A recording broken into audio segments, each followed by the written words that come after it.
Just as the moon disperses the darkness of the night by its light, giving confidence and safety to nighttime travelers, the light of the teachings of the Lord Buddha offer safety to all those who must navigate the cycle of existence towards perfection in life.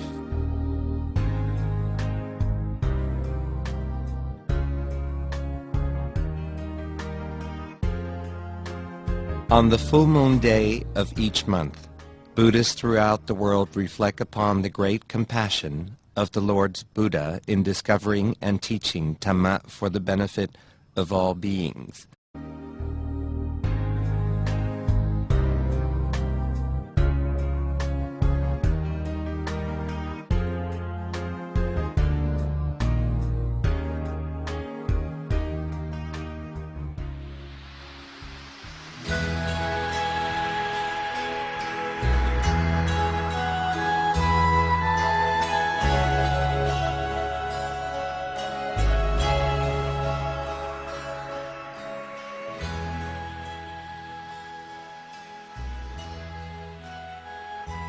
However, about 500 years after the final passing away of the Lord's Buddha, although the theoretical teachings of the Lord's Buddha were compiled and preserved in the Buddhist scriptures, but the practical teachings which allowed others to become enlightened in his footsteps disappeared from the world.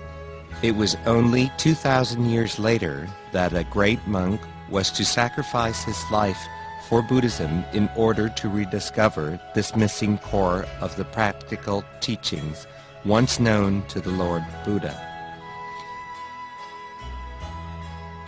It was on the full moon day of the September 1914 that a Buddhist monk named Prat Mongkon Tep Muni, Sodh Candrasaro, made the determined vow to meditate to the death if he could not rediscover some small part of the original teachings the Lord's Buddha brought to the world. Whatever happens if I cannot attain even a small part of the truth which the Lord Buddha knew, I will sit to death. If I die, my actions will be a model of goodness for monks and Buddhists of later generations. This will be my virtue if I should die. It was only after striving with the utmost resolve, to the degree he was prepared to lay down his life, that he was able to attain the Dhammakaya, a rediscovery of unrivaled significance for all in quest of enlightenment through meditation, and notable in that his discovery was a precedent never before touched upon by his contemporary masters of meditation or in manuals of practice, a path of practice revealed by cultivating the minds along the middle way, the path to an end of all sufferings.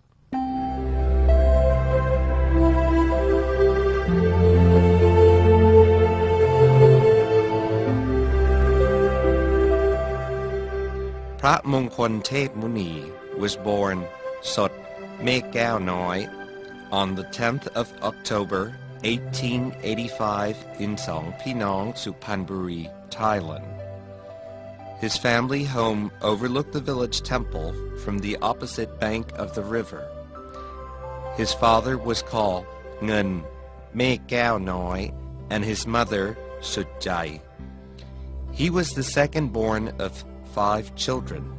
His family was in the rice trading business and they shipped rice by barge in Song Pinong and the adjoining districts. He showed intellect, determination, and steadfastness of character from an early age, never resting from any task he had set his mind to until achieving success. He helped his parents from an early age.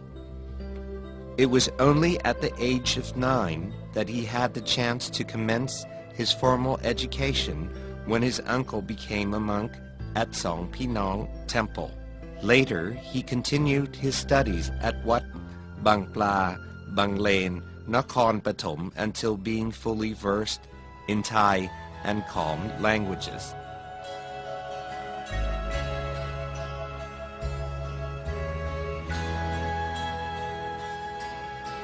Only then did he return to help his parents with the family business. In his teenage years, the family relied upon him for most of their business affairs and trading voyages to the neighboring towns. At the age of 14, his father passed away, leaving him in charge of business and family alike. He was able to keep all the work well in hand, despite his tender years, and was well accepted by his crews because of his sincerity, wisdom, and compassion. Business prospered year by year until his family gained a reputation for its financial standings. One day, returning upstream to Song Pinong, the barge empty, but carrying the cash from the rice sale, he encountered dangerous rapids near Nakhon Chai-si. To avoid difficulty in making headway, he took a shortcut through a narrow, pirate-infested creek called Bang Itan. Usually barges would only risk that route in convoys, but that day he found himself alone. Sensing foreboding, he had his crew man the helm, knowing all too well that pirates would attack the helmsman first, thinking him to be the owner. He availed himself of an 8-shot rifle and hid in the bow. However, on further consideration, he felt ashamed of himself, letting others risk their lives in his place, thinking compassionately of his crew.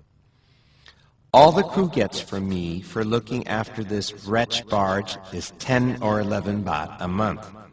Why should I let them be the first to die when I'm the one who owns it?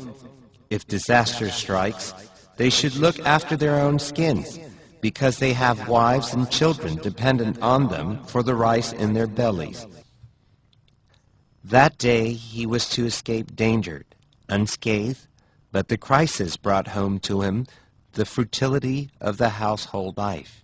He vowed to himself that he would renounce the world life and become a monk as soon as he could guarantee the security of his family for the rest of their lives in his absence.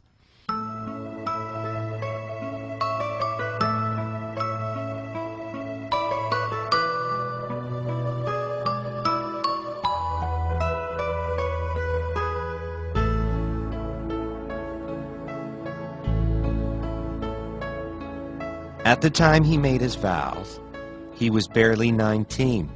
However, he didn't take his own ambitions lightly.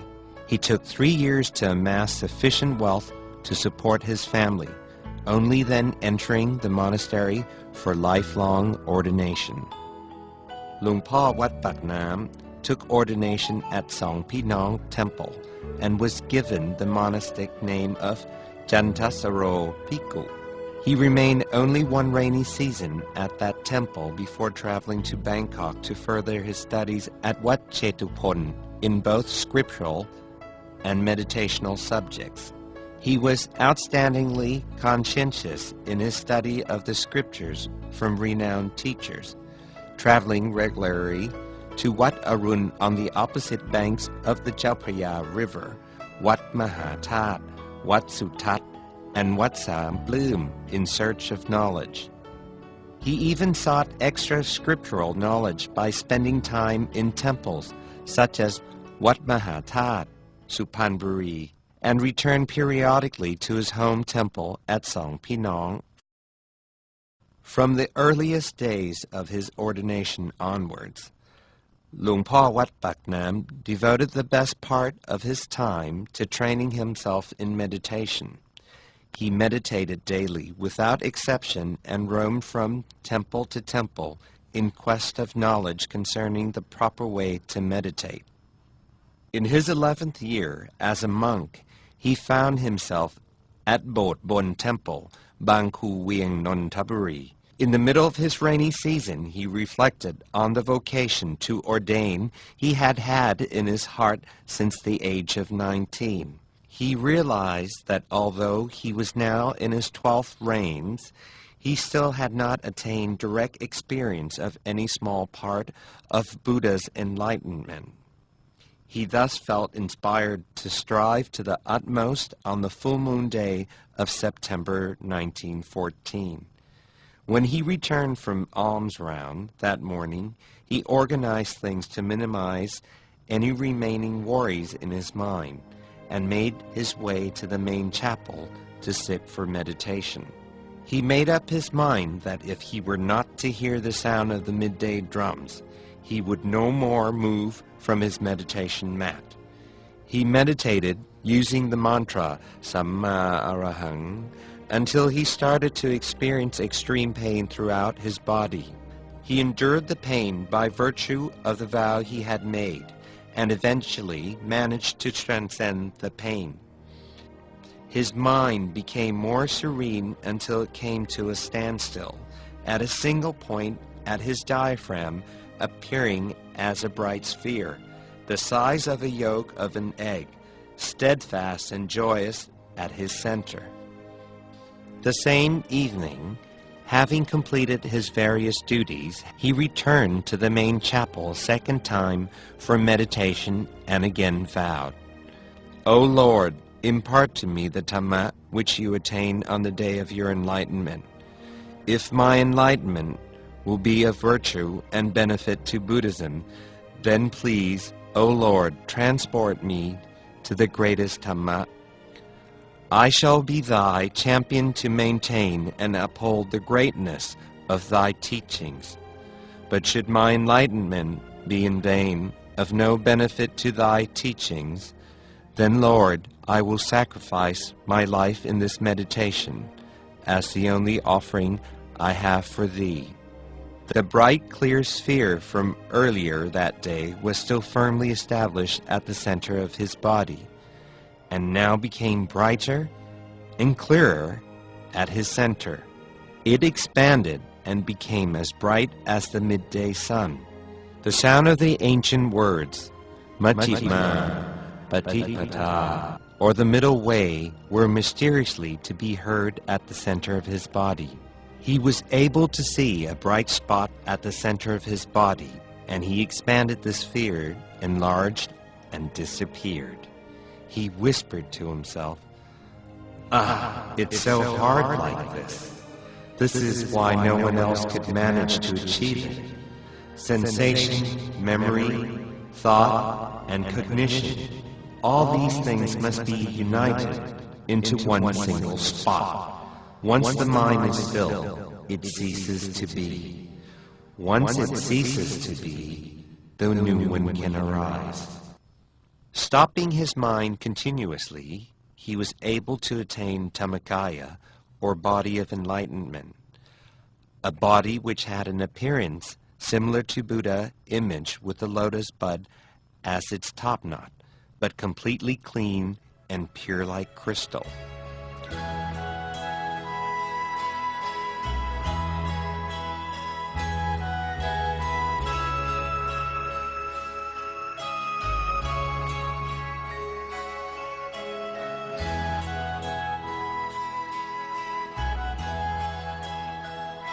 Luang Por Wat Pak Nam revised and further refined his inner experience until at the end of his meditation. The vision of the temple appeared to him, which he recognized as Wat Bang Pla, where he had studied in his youth, and it occurred to him that this must be the place where he must start to spread the Dhammakaya tradition. At the end of the rainy season, Luang Por Wat Pak Nam transferred to Wat Bang Pla to teach the monks residents there. He was able to train 3 monks and 4 lay people to attain Dhammakaya in his footsteps. On the banks of Pasi Jaron Canal, there's a temple called Wat Pak Nam Pasi Jaron. In 1916, the position of abbot at the temple had been vacant for many years. His Excellency, Somdet Prawanarat of Wat Prat Chetupon, who was the monastic governor of this district, consecrated Luang Por Wat Pak Nam as the new abbot so that he wouldn't have to continue his nomadic existence. Luang Por Wat Pak Nam reluctantly accepted the title with the intentions of remaining acting abbot for only 3 months, but eventually his position was made permanent. Taking on the duty of governing Wat Praknam was a heavy responsibility indeed for the new abbot, because neither the monks nor the devotees accepted him at first. It was only a minority who cooperated. The rest conspired to slander and discredit him. Often they were drunk and disorderly. Sometimes they made attempts on his life, even going as far as to try gunning Luang Pa Wat Paknam down in front of his congregation. In spite of his dangers, Luang Pa maintained, "We monks must never fight nor run away, but must persevere in our pursuit of good deeds. This is the only way we can win at all times." He had to endure in the face of multitudinous problems and hindrance, while at the same time developing the temple in every way by encouraging the monks and novices to study both the scriptures and meditation. The numbers of monks in the monastic community of Wat Paknam gradually increased. Luang Pa Wat Paknam fulfilled his long-standing wish to open a college for scriptural studies and a temple refectory. He supported the spiritual education of monks and lay devotees alike, and gave training in meditation for the congregation on a regular basis. His perseverance in teaching Buddhism, making the knowledge and inspiration to meditate known in ever-broadening circles of society. Luang Pa Wat Paknam meditated consistently and used his knowledge of meditation to lead continually more subtle research into the true nature of life and the world, especially to quench the sufferings of the human condition. He built a special building at his home to his meditation research, calling it the Meditation Workshop. It was designated to be used for meditation research by 2 teams working in shifts of 24 hours a day. Only those who had attained Dhammakaya would be able to help with such research. The reputation of Luang Pa Wat Paknam and those doing meditation research spread far and wide in Thailand and abroad. There were even faithful Buddhists who traveled from overseas to ordain as a monk and train themselves at Wat Paknam. The first ever foreigner to ordain as a monk in Thailand ordained with Luang Pa at Wat Paknam. From the first day Luang Pa Wat Paknam became abbot, he had to bear a heavy burden indeed, whether it be the burden of scriptural and meditational education, the spread of knowledge of Dhammakaya, repair and expansion of the monastic facilities, or pastoral activities for the congregation. Luang Pa Wat Paknam rested little. Towards the end of his life, he became fatally ill with hypertension and a hernia. In spite of his illness, he never abandoned his meditation or teaching duties. He exhorted disciples always to continue with their meditations and support of the monastic community. At one time, when he was seriously ill, knowing that he wouldn't live much longer, he confided to his elder sister that he was anxious that there would be no successor to the Dhammakaya tradition. It was a few days later that the anxiety disappeared from his face, and he mentioned that the reason was that a successor had been born in Singburi province. He ordered Kunyai Chan Kanok Yung, the nun most adept amongst his meditators, to remain at Wat Paknam as heir to the Dhammakaya traditions, teaching meditation until the successor came to study with her. He added that he would not recover from his illness, that the medicine he took didn't reach the real illness, because karma intervened to make it ineffective. Luang Pa Wat Paknam knew 5 years in advance of his impending death, warning his disciples of the fact. He was to pass away peacefully on 3rd February 1959 at Wat Paknam Pasi Jaron at the age of 74. Even though the light Luang Por Wat Bak Nam shone forth to the world has now extinguished, but the flames of his teachings burns on in the form of the knowledge of Dhammakaya, a legacy of meditation experience which brings insight into the importance in our lives of pursuing perfection and training ourselves to attain Dhammakaya. As such knowledge of inner peace spreads out to the world, it continues to make no small contribution to the attainment of true peace in the world. Even to this day, the precious heritage of the knowledge of Dhammakaya continues to flourish in all walks of society. Disciples of Luang Por Wat Bak Nam now practice meditation throughout the world and continue to perpetuate his life's work and mission out of gratitude to he who rediscovered the knowledge of Dhammakaya